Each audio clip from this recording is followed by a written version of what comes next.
To be perfectly fair, Bristleback is probably not the second most popular offlaner in the game, since a lot of picks he got was to fill the safe lane solo farming poistion, rather than the offlane one.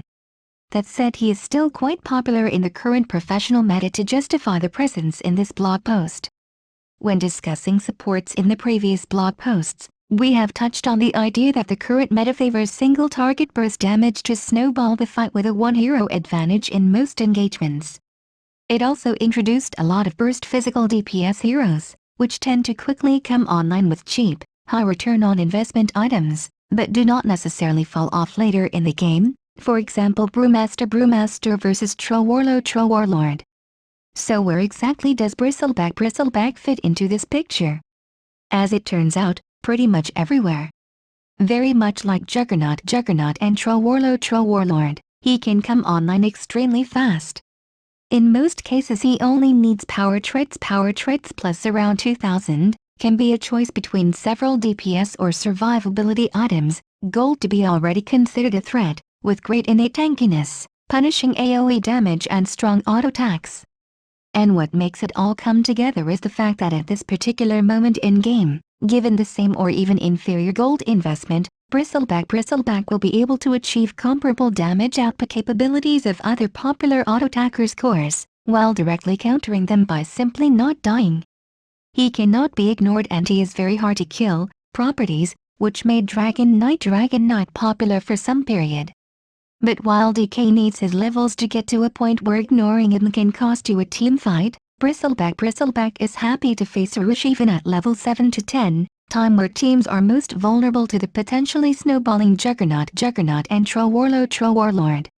The pick around Bristleback should complement this early game strength to allow for a mild rush type of game plan. If he is not snowballed, he will gradually fall off and become less relevant, as the enemy gets their levels items.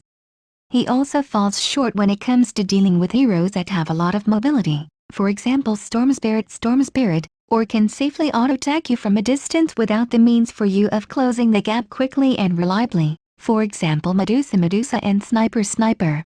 Investing in a Blink Dagger is not an option. He can also be bursted quickly if played wrong. You want to show your back to the enemy hero with the highest potential DPS when you expect a nuke auto-attack, and sometimes it is better to run ahead and focus other heroes, rather than trying to man-fight an enemy core. With that in mind, he does not necessarily deal well with heroes which have long-duration hard disables, which prevent you from turning, for example Lion, Axe, but excels at dealing with heroes which have a lot of damage at the cost of mobility utility, for example Skywrath Mage, Visage, Zeus, Crystal Maiden. Your general battle plan is to run into the enemy supports, ignoring their carry and letting your team deal with him at a number advantage, while you scare away the rest of the enemy team.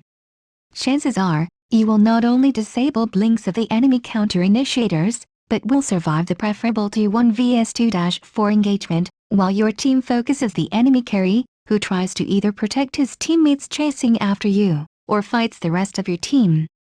Unlike you, it will be hard for him to survive an engagement under a number disadvantage in the earlier stages of the game.